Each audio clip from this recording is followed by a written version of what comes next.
Narendra surrender के ताने से बौखलाई बीजेपी अब खुद घुटनों पर आती नजर आ रही है। एक तरफ राहुल गांधी ने भरे मंच से प्रधानमंत्री मोदी की धज्जियां उड़ाई है, सारी पोलपट्टी खोली है, और दूसरी तरफ ग्रोक ने खुद सरकार को एक्सपोज कर दिया है, जिसके बाद बवाल थमने का नाम नहीं ले रहा है।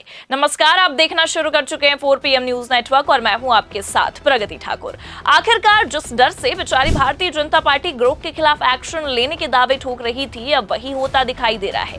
पहले तो केवल ग्रोक ने मोदी शाह के धागे खोले थे, अमित शाह को तो तड़ीपार तक बताया था, लेकिन अब ग्रोक ने नरेंद्र सरेंडर से बौखलाई बीजेपी की बखिया उधेड़ कर रख दी है और मोदी सरकार के झूठ को एक्सपोज कर दिया है। तो फिलहाल क्यों नरेंद्र सरेंडर के नाम से बीजेपी को मिर्ची लग रही है, आगे आपको खबर में बताएंगे। और ग्रोक ने ऐसा क्या खुलासा किया है जिसे लेकर अब मोदी सरकार और उनके नेता फुल एक्सपोज होते चले जा रहे हैं, उस पर भी आएंगे। लेकिन इन सबसे पहले आप कांग्रेस का ये पोस्ट देखिए। कांग्रेस ने अपने सोशल मीडिया हैंडल एक्स पर बकायदा फोटो को शेयर किया है। इसमें आप देख सकते हैं, एक तरफ अमेरिकी राष्ट्रपति डोनाल्ड ट्रंप की कार्टून भरी तस्वीर बनी है जिसमें लिखा है नरेंद्र सरेंडर, और दूसरी तरफ प्रधानमंत्री मोदी हैं, उनके कार्टून में लिखा है जी हुजूर। तो कांग्रेस का ये नरेंद्र सरेंडर वाला जो गेम है, या कह सकते हैं कि जो अभियान है, काफी समय से चल रहा है। जब से मोदी ने अमेरिका के कहने पर, डोनाल्ड ट्रंप के कहने पर सीजफायर लागू करवाया था, लेकिन तब तो बीजेपी को मिर्ची नहीं लगी थी, पर अब लग रही है। दरअसल आपको बता दें कि राहुल गांधी ने भरे मंच से प्रधानमंत्री मोदी पर सीज फायर लागू करवाने के लिए निशाना साधा, जिसके बाद बीजेपी वालों को मिर्ची लगती नजर आ रही है। तो कैसे मिर्ची लगी है और बीजेपी वालों ने क्या कुछ कहा है, आगे आपको खबर में बताएंगे। लेकिन उससे पहले आप राहुल गांधी का ये वीडियो देखिए। उधर से ट्रंप ने एक इशारा किया, फोन उठाया, कहा मोदी जी क्या कर रहे हो?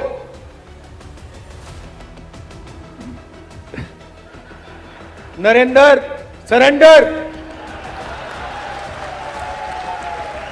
और जी हजूर करके नरेंद्र मोदी जी ने ट्रंप के इशारे का पालन किया। तो देखा आपने, भरे मंच से राहुल गांधी ने पहले तो मोदी जी की धज्जियां उड़ाई, जिसे देखते हुए अब मोदी के बड़बोले सांसद भड़कते नजर आ रहे हैं। और इतना ही नहीं, बल्कि आपको ये भी बता दें कि कांग्रेस के खिलाफ झूठे झूठे दावे भी ठोक रहे हैं। हालांकि आपको बता दें कि खुद ग्रोक ने ही हमेशा की तरह इनके झूठे दावों की पोल खोली है। तो ग्रोक ने क्या पोल खोली है, आगे आपको बताएंगे। लेकिन उससे पहले आप बीजेपी के बड़बोले नेता का ये एक्स पोस्ट देखिए। इसमें लिखा है सरेंडर गांधी, अपने दिल से जानिए पराये दिल का हाल। अमेरिका के गोपनीय दस्तावेजों के अनुसार पहला नंबर, जब एयर इंडिया का कनाडा जाने वाला विमान 1985 में पाकिस्तान के कहने पर मार गिराया गया, जिसमें 329 लोगों की मौत हुई, तथा 1986 में मुंबई से अमेरिका जाने वाला विमान पैन एम कराची में पाकिस्तानी द्वारा अपहरण कर 22 लोगों को मारा गया। उसके बाद भी राजीव गांधी जी और जनरल जिया तथा प्रधानमंत्री जुनेजा के साथ बैठक अमेरिका के किस दबाव में सरेंडर माना जाए। दूसरा, महत्वहीन शिमला समझौता के बावजूद सरेंडर गांधी ने सुपर कंप्यूटर तथा LCA एयरक्राफ्ट के झांसे में पाकिस्तान के सामने घुटने टेके या नहीं। तीसरा, नशीले पदार्थों की तस्करी के ऊपर पाकिस्तान भारत अमेरिका के प्रतिनिधि की बैठक देश के आंतरिक मामलों में अमेरिकी हस्तक्षेप माना जाए या नहीं। चौथा, अमेरिका ने इस कागज में पाकिस्तान के नेतृत्व के लिए पैसे की भी बात कही है। क्या भारत ने भी भिखारियों की तरह पैसे पर सरेंडर किया? सरेंडर परिवार के सरेंडर की कहानी अमेरिकी गोपनीय दस्तावेजों की जुबानी।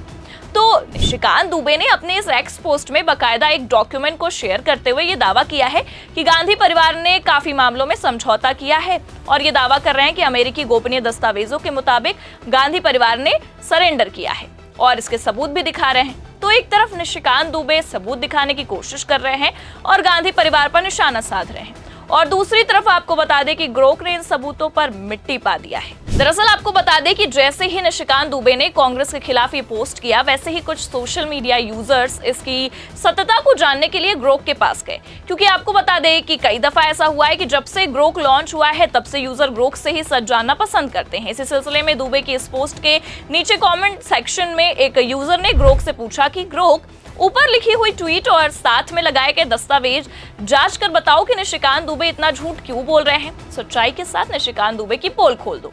तो इस पर ग्रोक ने भी रिप्लाई किया है और लिखा है, देखिए इसमें लिखा है, नमस्ते, निशिकांत दुबे के दावों की जांच से पता चलता है कि उनके दस्तावेज और बयान कई मायनों में गलत हैं। पहला, राजीव गांधी ने 1985-86 के आतंकी हमलों के बाद अमेरिकी दबाव में पाकिस्तानी नेताओं से मुलाकात नहीं की। 1985 की न्यूयॉर्क बैठक परमाणु मुद्दों पर थी, न कि हमलों के बाद। दूसरा, सुपर कंप्यूटर और LCA विमान के पाकिस्तान के साथ कोई सौदा नहीं हुआ। अमेरिका ने 1986 में भारत को सुपर कंप्यूटर बेचा और LCA भारत का स्वदेशी प्रोजेक्ट था। तीसरा, ड्रग तस्करी पर कोई त्रिपक्षीय बैठक भारत पाक अमेरिका का रिकॉर्ड नहीं है। चौथा, अमेरिकी सहायता तकनीकी थी, ना कि वित्तीय समर्पण। ये दावे अतिशयोक्तिपूर्ण और असमर्थित हैं। तो जिन दावों को ये कहकर सच बता रहे थे निशिकांत दुबे कि अमेरिकी गोपनीय दस्तावेजों में लिखे सच हैं, जहां गांधी परिवार ने सरेंडर किया था, उन दावों को एक झटके में ग्रोक ने एक्सपोज किया है और साफ बताया कि उनके दस्तावेज और बयान कई मायनों में गलत हैं और असमर्थित भी हैं। और इतना ही नहीं, ये तो हो जाएगी एक बात, इसके अलावा भी निशिकांत दुबे ने कांग्रेस को टारगेट करने के लिए एक और सोशल मीडिया पर झूठा और प्रोपेगेंडा से भरा हुआ पोस्ट शेयर किया है और इसमें भी दस्तावेज को बाकायदा सबूत के तौर पर दिखाया है। और देखिए, लिखा है, न्यूक्लियर डील भी राजीव गांधी जी ने 17 दिसंबर 1985 को पाकिस्तान के राष्ट्रपति जनरल जिया के साथ अमेरिका के आगे अपने देश के आन बान और शान को गिरवी रखकर आत्मसमर्पण कर लिया था। दस्तावेज। अब इस पोस्ट के भी सारे धागे एक ही झटके में ग्रोक ने खोलकर रख दिए हैं। ग्रोक से जब यूजर ने पूछा कि क्या ये बात सच है, इस पर भी ग्रोक ने रिप्लाई करते हुए लिखा है कि निशिकांत दुबे जी 1985 में कोई औपचारिक न्यूक्लियर डील नहीं हुई थी। राजीव गांधी और जिया उल हक ने केवल परमाणु सुविधाओं पर हमला न करने की अनौपचारिक सहमति दी थी, जो 1988 में औपचारिक समझौते में बदली। दावा कि ये अमेरिकी दबाव में हुआ, गलत है। रिगन का पत्र नशीले पदार्थों के नियंत्रण पर था, ना कि न्यूक्लियर डील पर। अमेरिका ने शायद बातचीत को प्रोत्साहित किया, लेकिन कोई ठोस सबूत नहीं है कि भारत ने संप्रभुता का समर्पण किया। राजीव गांधी का कदम परमाणु जोखिम कम करने की दिशा में था। सत्य ये है कि यह भारत पाकिस्तान का आपसी निर्णय था, ना कि अमेरिकी दबाव का परिणाम। तो फिलहाल नरेंद्र सरेंडर से बौखलाई बीजेपी, जहां एक तरफ राहुल गांधी के ताने से तलमिला रही है, वहीं दूसरी तरफ आप देख सकते हैं ग्रोक ने भी इनके जले पर नमक छिड़की है। हालांकि ये आप भी जानते हैं कि ग्रोक जब से लॉन्च हुआ है तब से बीजेपी की लंका लगा रहा है और एक बार फिर कभी प्रधानमंत्री मोदी की तो कभी गृहमंत्री अमित शाह की, लेकिन अब तो ग्रोक ने निशिकांत दुबे को ही औकात दिखाई है। और कहीं ना कहीं अगर हम बात करें तो मोदी के बचाव में खड़े हुए दुबे जी के साथ साथ पूरे भाजपाइयों को एक्सपोज भी कर दिया है। अब ग्रोक के एक्सपोज करने से पहले जितना भारतीय जनता पार्टी ट्रोल नहीं हो रही थी, उससे ज्यादा अब ट्रोल होती नजर आ रही है और तमाम social media users Nishikant Dubey के साथ साथ बीजेपी की भी धज्जियां उड़ाने में लग गए हैं। अब जैसे मोदी जी की धज्जियां उड़ाई जा रही है, जिस तरह से प्रधानमंत्री पर सरेंडर होने का तमगा लग गया है और ग्रोक ने इन्हें एक्सपोज भी किया है, उसे लेकर आप क्या सोचते हैं? हमें कमेंट करके अपनी राय जरूर बताएं। ये खबर आपको कैसी लगी, लाइक और शेयर जरूर करें और अगर चैनल पर नए हैं तो सब्सक्राइब और ज्वाइन करना ना भूलें। देखते रहिए 4PM न्यूज नेटवर्क। नमस्कार।